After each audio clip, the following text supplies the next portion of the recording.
سبحان الذی اسری بعبدہ، پاک ہے وہ ذات جو لے گئی اپنے بندے کو راتوں رات مسجد اقصی سے مسجد حرام سے مسجد اقصی تک۔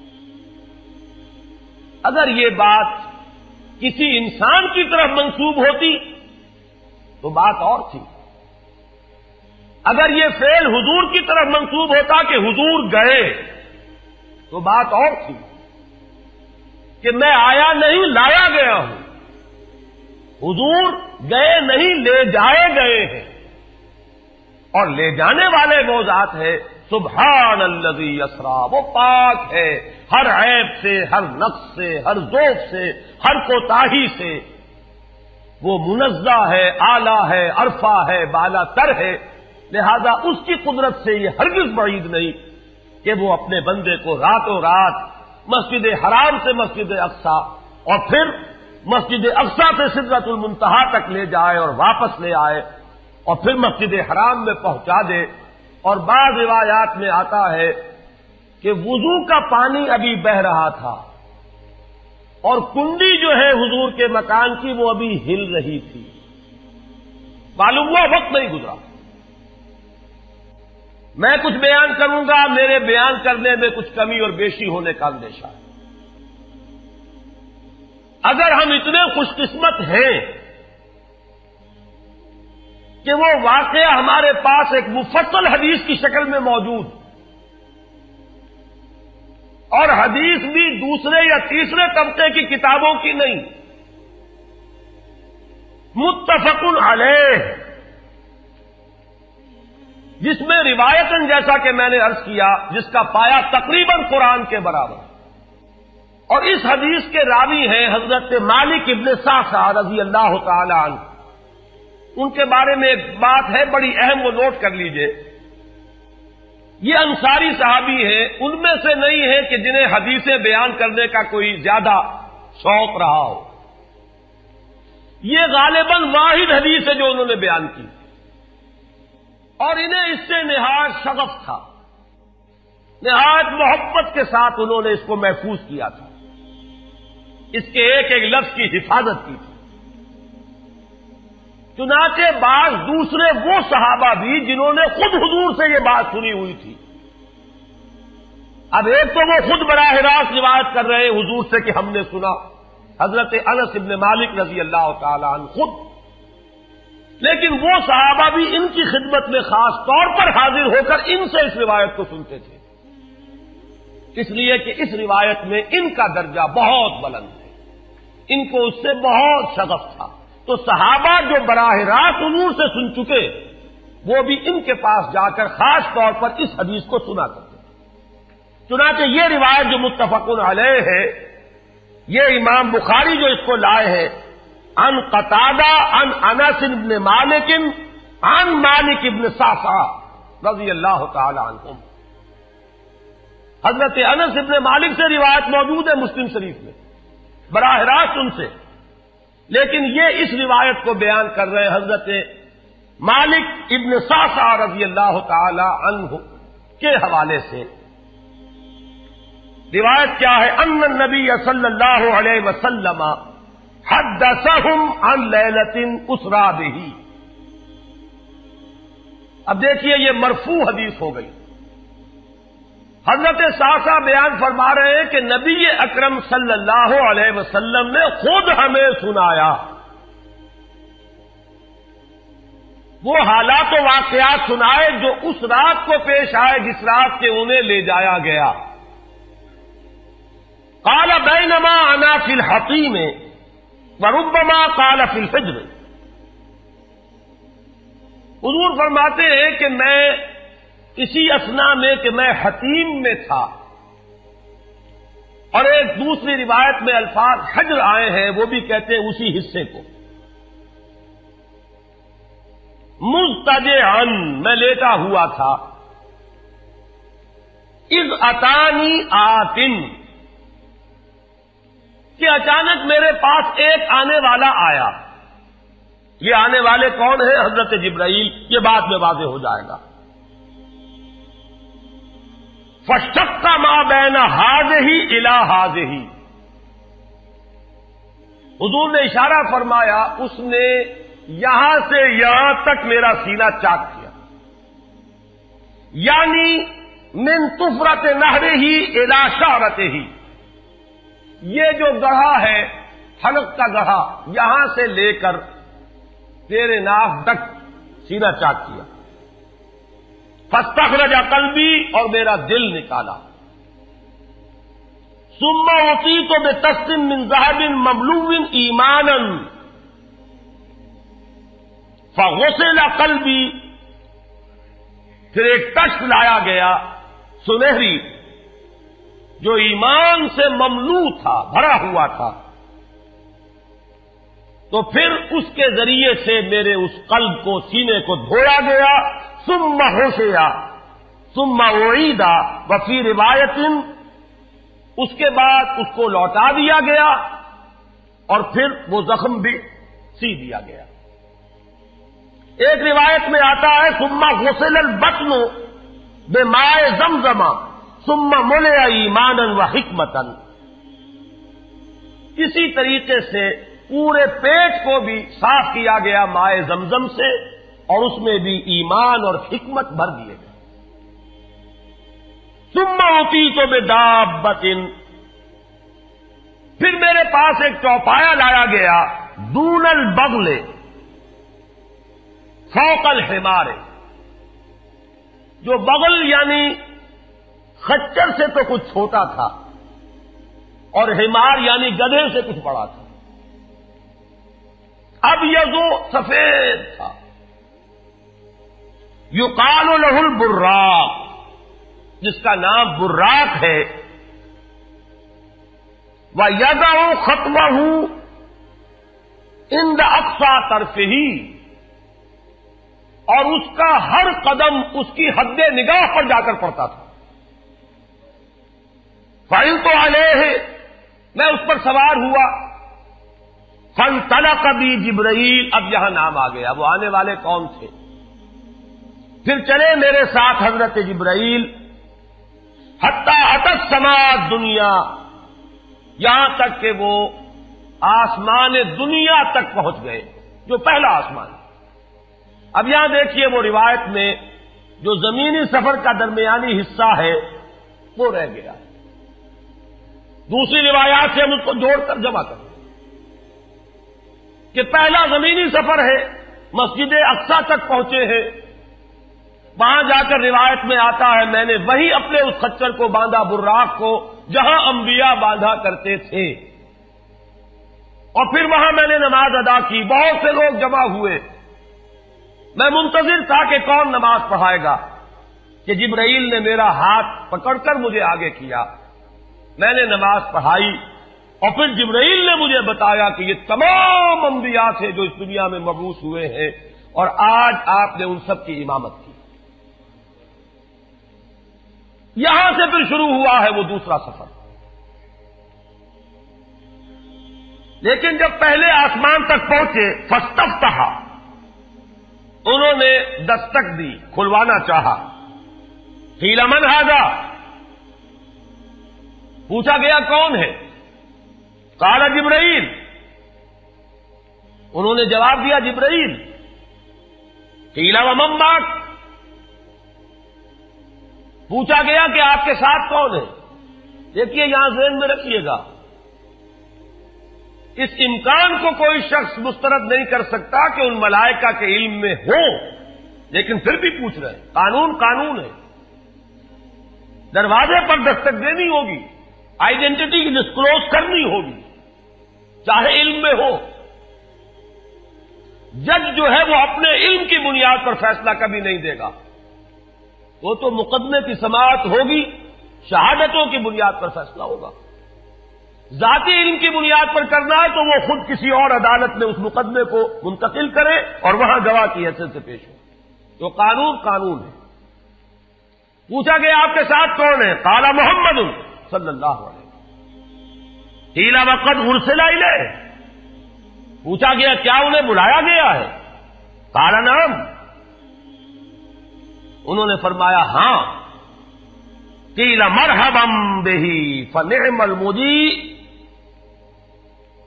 جا ففتح فلما خلصت، اس کے بعد کہا گیا مرحبا ان کے لیے، تہنیت ہے، مبارکباد ہے، خوش آمدید ہے، کیا ہی اچھے ہیں وہ جو لائے گئے ہیں۔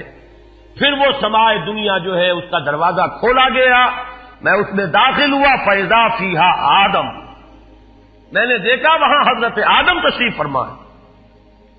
فقال ھذا ابوک، جبرائیل نے کہا یہ آپ کے جد امجد ہیں، فسلم علیہ، ان کو سلام کیجئے، فسلمت علیہ، میں نے انہیں سلام کہا، فرد السلام، انہوں نے سلام کا جواب دیا، ثم قال مرحبا بالابن الصالح والنبی الصالح، خوش آمدید ہے، مرحبا ہے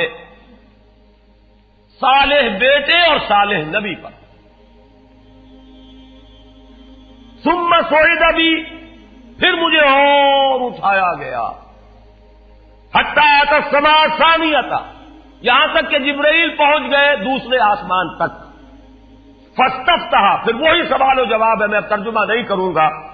قیل من ھذا قال جبرائیل، قیل ومن معک قال محمد، قیل وقد ارسل الیہ قال نعم، قیل مرحبا بہ فنعم المجیء جاء ففتح فلما خلصت، جب یہ سارا اس کارروائی کے بعد داخل ہوئے ہیں دوسرے آسمان پر، فَإِذَا یحییٰ وعیسیٰ وَهُوَ ابْنَا خَالَةٍ، وہاں میں نے دیکھا کہ یحییٰ اور عیسیٰ ہیں اور یہ خالہ زاد بھائی ہیں۔ قال ھذا یحییٰ وھذا عیسیٰ فسلم علیہما، فسلمت فردا، ثم قال مرحبا بالاخ الصالح والنبی الصالح، انہوں نے بھی کہا خوش آمدید اور مرحبا ایک صالح بھائی اور صالح نبی کو، یہاں نوٹ کیجئے گا، حضرت عیسیٰ اور حضرت یحییٰ یہ بنی اسرائیل میں سے، لہذا حضور کو اپنا بیٹا نہیں کہہ سکتے، بھائی کہہ رہے ہیں۔ آدم جد امجد ہیں، انہوں نے بیٹا کہا ہے، مرحبا بابن الصالح والنبی الصالح، وہ نبی تو ہے، سب کہیں گے نبی، لیکن کوئی بھائی کہے گا، کوئی بیٹا کہے گا، ابراہیم بیٹا کہیں گے، موسیٰ وہ بھائی کہیں گے، جن کی نسل سے آپ نہیں ہیں، وہ جو براہ راست نسل چلی آ رہی ہے اس میں جو ذکر کرے گا وہ بیٹے کے نفس سے کرے گا۔ ثم صعد بی الی السماء الثالثہ فاستفتح، قیل من ھذا قال جبرائیل، قیل ومن معک قال محمدا، قیل وقد ارسل الیہ قال نعم، قیل مرحبا بہ فنعم المجیء جاء ففتح فلما خلصت اذا یوسف قال ھذا یوسف فسلم علیہ، فسلمت علیہ، فرد ثم قال مرحبا بالاخ الصالح والنبی الصالح۔ اب مجھے ترجمے کی ضرورت نہیں ہے، ایک مرتبہ بات آپ نے سمجھ لی، اب تیزی کے ساتھ میں اس حدیث کو پڑھ دینا چاہتا ہوں۔ ثم صعد بی، پھر مجھے اور بلندی پر لے جایا گیا، حتی اتی السماء الرابعہ فاستفتح، قیل من ھذا قال جبرائیل، قیل ومن معک قال محمد، قیل وقد ارسل الیہ قال نعم، قیل مرحبا بہ فنعم المجیء جاء ففتح فلما خلصت فاذا ادریس فقال ھذا ادریس فسلم علیہ، فسلمت علیہ، فرد ثم قال مرحبا بالاخ الصالح والنبی الصالح۔ یہاں ملاقات ہوئی حضرت ادریس علیہ الصلوۃ والسلام سے۔ ثم صعد بی حتی اتی السماء الخامسۃ فاستفتح، قیل من ھذا قال جبرائیل، قیل ومن معک قال محمد، قیل وقد ارسل الیہ قال نعم، قیل مرحبا بہ فنعم المجیء جاء ففتح فلما خلصت فاذا ہارون قال ھذا ہارون فسلم علیہ، فسلمت علیہ، فرد ثم قال مرحبا بالاخ الصالح والنبی الصالح۔ ثم صعد بی حتی اتی السماء السادسہ فاستفتح، قیل من ھذا قال جبرائیل، قیل ومن معک قال محمد، قیل وقد ارسل الیہ قال نعم، قیل مرحبا بہ فنعم المجیء جاء ففتح فلما خلصت فاذا موسیٰ قال ھذا موسیٰ فسلم علیہ، فسلمت علیہ، فرد ثم قال مرحبا بالاخ الصالح والنبی الصالح۔ چھٹے آسمان پر یہ حضرت موسیٰ سے ملاقات ہوئی. فلما جاوزت بتا، جب میں آگے بڑھا تو حضرت موسیٰ روئے. قیل ما یبکیک، ان سے پوچھا گیا کہ آپ کو کیا چیز رلا رہی ہے؟ قال ابکی لأن غلاما بعث بعدی، کہ مجھے اس بات پر رونا آ رہا ہے یہ نوجوان محمد صلی اللہ علیہ وسلم، یہ میرے بہت بعد ان کی بعثت ہوئی ہے.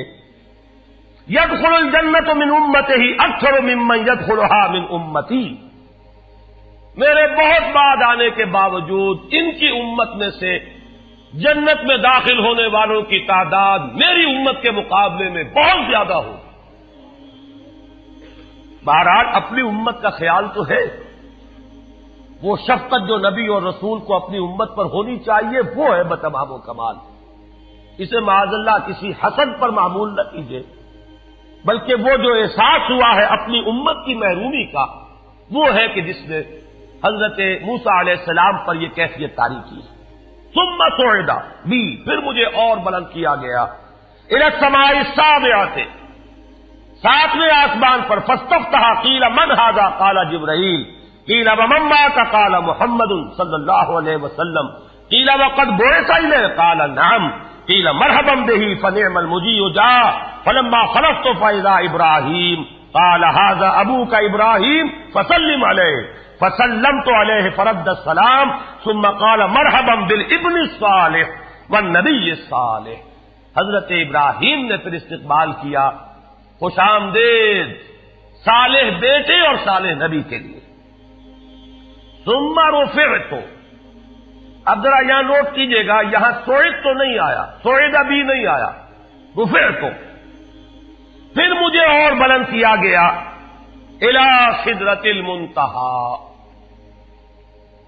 یہ سدرہ منتہا ہے جس کا ذکر ہے سورۃ النجم.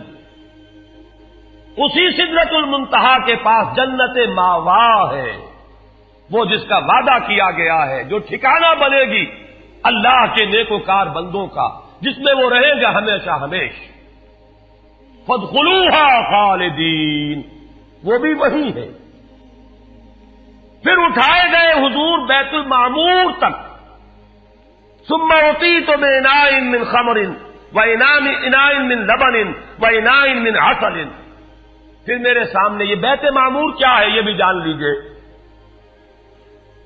یہ در حقیقت اس سماء سابعہ پر، ساتویں آسمان پر خانہ کعبہ کا اصل جو ہے اللہ کا گھر، جس کا یہ ظل اور سایہ اس دنیا میں ہے خانہ کعبہ، یہ ہے وہ بیت المعمور، جس کے بارے میں ایک اور روایت میں الفاظ یہ آئے ہیں، اس میں روزانہ 70,000 فرشتے داخل ہوتے ہیں، اور جو فرشتہ ایک مرتبہ داخل ہوا ہے آج تک اسے دوبارہ داخل ہونے کی نوبت نہیں آئی. اسی طریقے سے وہ فرشتے ہیں جو طواف کرتے ہیں خانہ کعبہ کا. پھر جان لیجئے یہ ہماری نگاہوں سے مخفی عالم غیب کی ایک دنیا ہے اپنی جگہ، چاہے ہمیں نظر نہ آئے. پھر میرے سامنے 3 برتن لائے گئے، ایک دودھ کا اور ایک شہد کا اور ایک شراب کا. فاخذت اللبن، میں نے دودھ والا پیالہ اٹھا لیا. قال ہی الفطرہ، حضرت جبرائیل نے توثیق کی کہ یہ ہے اصل میں آپ کا انتخاب درست ہے، یہ فطرت ہے. فطرت اللہ التی فطر الناس علیہا، یہی جو فطرت انسانی سے قریب ترین شے ہے اس کا آپ نے انتخاب کیا. اتت انت علیہا و امتک، اسی فطرت پر اے محمد آپ بھی ہے اور آپ کی امت بھی ہے. ثم فرضت علیہ صلوات 50 کل یوم. ایک اور روایت میں الفاظ آئے ہیں، اس میں اس کی وضاحت نہیں ہے کہ 3 چیزیں حضور کو یہاں عطا کی گئی. ایک تو 50 نمازیں جو فرض ہوئی، ایک دن رات میں 50 نمازیں، اور ایک سورہ بقرہ کی آخری 2 آیات جو تحفہ اللہ نے دیا محمد کو امت کے لیے صلی اللہ علیہ وسلم. آمن الرسول بما انزل الیہ من ربہ والمؤمنون کل آمن باللہ وملائکتہ وکتبہ ورسلہ. یہاں سے لے کر آخر تک فانصرنا علی القوم الکافرین تک یہ 2 آیات یہ جنت کے خزانوں میں سے 2 خزانے ہیں جو شب معراج کو عطا ہوئے ہیں محمد الرسول اللہ کو بطور تحفہ امت کے لیے. اور تیسری بات یہ کہ اے نبی آپ کی امت کے لیے یہ خصوصی بات ہے کہ آپ کی امتیوں کے گناہ کبیرہ بھی بغیر توبہ کے معاف ہو سکیں گے. یہ خصوصی تحفے ہیں جو امت کے لیے لے کر آئے محمد صلی اللہ علیہ وسلم. 3 تحفے نماز جو اس معراج میں فرض ہو رہی ہے اور اسی کو حضور کہہ رہے ہیں الصلاۃ معراج المومنین. اہل ایمان کے لیے یہ بمنزلہ معراج ہے. اس میں پھر روایت میں تفصیل آ رہی ہے. واپس جب آئے ہیں حضرت موسیٰ سے ملاقات ہوئی اور انہوں نے یہ فرمایا کہ یہ 50 نمازیں بہت ہیں, مجھے تجربہ ہے, تمہاری امت اس کا تحمل نہ کر سکے گی, واپس جاؤ درخواست کرو کم کرواؤ. حضور گئے, 10 نمازیں اس میں معاف ہوئی, 40 ہوئی. پھر یہی بات ہوئی, پھر بھیجا حضرت موسیٰ نے, پھر 30 ہوئی, پھر 20 ہوئی, چوتھی مرتبہ پھر وہ 10 اور پھر 5 رہ گئیں. اس پر بھی حضرت موسیٰ نے یہ کہا اب بھی جاؤ یہ بھی بھاری ہے. حضور نے فرمایا مجھے شرم آتی ہے, میں اتنی مرتبہ جا چکا ہوں, مزید اب جانے سے حیا محسوس کر رہا ہوں. تو ندا آئی کہ یہ 5 ہی 50 کے برابر ہیں. ہمارے ہاں قول بدلا نہیں جاتا. یہ 5 جو ہے در حقیقت یہ قائم مقام ہے ان 50 کے کہ جو اولا ہم نے فرض کی تھی. یہ 50 ہی شمار ہوں گی اگر ان کا انسان ان پر مداومت اختیار کر لے. میں آخری جملہ آپ کو اس کا سنا دیتا ہوں. فَأُمِرْتُ بِخَمْسِ صَلَوَاتٍ كُلَّ يَوْمٍ فَرَجَعْتُ إِلَىٰ مُوسَىٰ فَقَالَ بِمَا أُمِرْتُ بِخَمْسِ صَلَوَاتٍ كُلَّ يَوْمٍ قَالَ إِنَّ أُمَّتَكَ لَا تَسْتَطِيعُ 5 صَلَوَاتٍ كُلَّ يَوْمٍ وَإِنِّي قَدْ جَرَّبْتُ النَّاسَ قَبْلَكَ وَعَالَجْتُ بَنِي إِسْرَائِيلَ أَشَدَّ الْمُعَالَجَةِ. میں نے بنی اسرائیل کا حتی الامکان معالجہ کیا, ان کے حالات کو درست کرنے کی کوشش کی, لیکن مجھے تجربہ ہے یہ 5 بھی نہیں جھیلی جائیں گی. فَارْجِعْ إِلَىٰ رَبِّكَ فَاسْأَلْهُ التَّخْفِيفَ, مزید تخفیف چاہیے لِأُمَّتِكَ. قَالَ سَأَلْتُ رَبِّي حَتَّىٰ اسْتَحْيَيْتُ وَلَٰكِنِّي أَرْضَىٰ وَأُسِلُّمُ. قَالَ فَلَمَّا جَاوَزْتُ نَادَىٰ مُنَادٍ ابزیت فریضتی وخففت عن عبادی. متفق علیہ. مجھے ندا آئی کہ میں نے اپنے بندوں پر تخفیف کی. اس میں وہ ذکر نہیں ہے, دوسری روایت میں ہے کہ ساتھ ہی وضاحت ہو گئی کہ یہ 5 نمازیں بھی 50 کے برابر ہے. میری بات نہیں بدلی گئی ہے, وہ در حقیقت میں نے اسی 50 کا رتبہ جو ہے ان 5 کو عطا فرما دیا. یہ روایت ہے جو متفق علیہ ہے. روایات کثیر, جنت اور دوزخ کے جو مشاہدات کرائے گئے وہ بہت تفصیل سے دوسری روایات میں, لیکن کسی اور روایت کا استناد کے اعتبار سے, اسناد کے اعتبار سے وہ درجہ نہیں ہے جو اس روایت کا ہے. باقی میں نے مسلم شریف کی روایات میں سے اور تفاصیل آپ کو سنائی ہے. یہ ہے واقعہ. پھر حضور واپس آئے ہیں, وہیں بیت المسجد اقصی میں آئے ہیں, پھر واپس تشریف لائے ہیں, اور اس کا میں بیان کر چکا ہوں دوسری روایات میں کہ وقت بالکل نہیں گزرا, کہیں روک دیا گیا ہے, پوری کائنات کو کہیں تھام دیا گیا. یہ بات تو وہ ہے جو آج سے پہلے بھی سمجھ میں آ سکتی تھی کہ شاید کسی ایک جگہ پر پوری کائنات کو روک دیا گیا. وقت بالکل نہیں گزرا کسی کے لیے. لیکن جیسا کہ میں نے عرض کیا, اس وقت تو یہ بھی سمجھ میں آتا ہے کہ سب کے لیے وقت گزر رہا ہو اور صرف محمد الرسول اللہ کے لیے نہ گزرے صلی اللہ علیہ وسلم. آج یہ بات بھی سمجھ میں آ سکتی ہے, لیکن یہ ہے کہ قرین قیاس وہی پہلی بات ہے. کہ اس میں پورے اس وقت کے لیے وقت کی رفتار کو روک دیا گیا ہو، وہ مسئلہ یاد آ گیا کہ آگے بڑھو یا وقت کی رفتار روک دو۔ تو یہ وقت کی رفتار ہے جو محمد الرسول اللہ صلی اللہ علیہ وسلم کے لیے روک دی گئی۔ اس کے بعد جو ہنگامہ ہونا چاہیے تھا وہ ہوا۔ صبح جب حضور نے فرمایا کہ یہ میرے ساتھ واقعہ پیش آیا ہے تو جو رد عمل ہونا چاہیے تھا وہ ہوا ہے۔ یہاں تک بھی ہوا ہے کہ بہت سے مومنین صادقین متزلزل ہو گئے، مشرکین نے، کفار نے بغلیں بجائی کہ اب ہمیں موقع مل گیا۔ معلوم ہوتا ہے ابھی تک تو شک ہی کی بات تھی کہ ان کو کچھ خلل دماغی کا عارضہ ہے، اب تو ثابت ہو گیا، کسی شک و شبے کی گنجائش نہیں۔ چنانچہ اب آپ اس کا اندازہ کیجئے، یہ واقعہ مکے میں بیٹھ کر بیان کیا جا رہا ہے، امتحان لیے گئے ہیں۔ اچھا اگر گئے تھے تو بتاؤ مسجد اقصی کے ستون کتنے ہیں، وہاں کی کھڑکیاں کیسی ہیں؟ حضور فرماتے ہیں، ایک حدیث موجود ہے کہ میں گھبرا گیا، اس لیے کہ کس کو یاد رہتا ہے، مسجد اقصی میں جا کر حضور ستون تو نہیں گن رہے تھے، لیکن یہ کہ جب پوچھا جا رہا ہے تو مجمع میں تو ہو سکتا ہے کہ تالی پٹ جائے کہ اچانک اللہ تعالی نے میرے سامنے مسجد اقصی کو کر دیا، اب میں دیکھ کر بتا رہا ہوں اور لوگ دنگ ہو رہے ہیں۔ اب دیکھیے وہ مشاہدہ جو میں نے عرض کیا تھا، مشاہدات بے شمار ہیں۔ جنت سامنے لے آئی جاتی ہے اور آگ سامنے لے آئی جاتی ہے، جہنم سامنے لے آئی جاتی ہے، مسجد اقصی سامنے لے آئی گئی ہے، جن میں سے ہر سوال کا جواب حضور نے مشاہدے سے دیا۔ اسی ضمن میں وہ واقعہ آتا ہے کہ حضرت ابوبکر کے پاس گئے لوگ دوڑے دوڑے،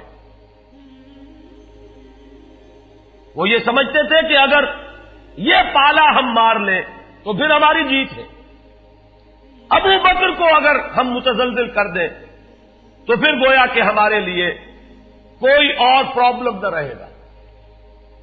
روایت میں آتا ہے حضرت ابوبکر نے بھی سن کر ایک دفعہ جھرجھری لی ہے، لیکن صرف ایک سوال کیا، کیا واقعی وہ یہ فرما رہے ہیں؟ لوگوں نے خوش ہو کر کہا، تالیاں بجائے، ہاں ہاں کہہ رہے ہیں، چلو ہم لے چلتے ہیں۔ انہوں نے سمجھا کہ ہمارا وار جو ہے کارگر ہوا ہے، واقعی کو تزلزل ہے، لیکن اگلا جواب ابوبکر کا یہ تھا، اگر وہ کہہ رہے ہیں تو 100% درست کہہ رہے ہیں۔ میں روزانہ یہ مانتا ہوں کہ فرشتہ آسمان سے ان کے پاس آتا ہے، تو اگر ایک مرتبہ انہیں آسمان پر لے جایا گیا تو یہ کون سی بعید ہے؟ یہ ہے وہ دن کہ جس کے بعد صدیق اکبر شمار ہوئے ہیں ابوبکر صدیق۔ حضرات، معراج النبی کے موضوع پر ڈاکٹر صاحب کی یہ تقریر اس کے بعد بھی چند منٹ جاری رہی تھی، لیکن چونکہ ہمارے پاس C90 کا کیسٹ ختم ہو چکا تھا، اس لیے اس کی ریکارڈنگ ہم نہیں کر سکے۔ بہرحال اسی پر اکتفا فرمائیے۔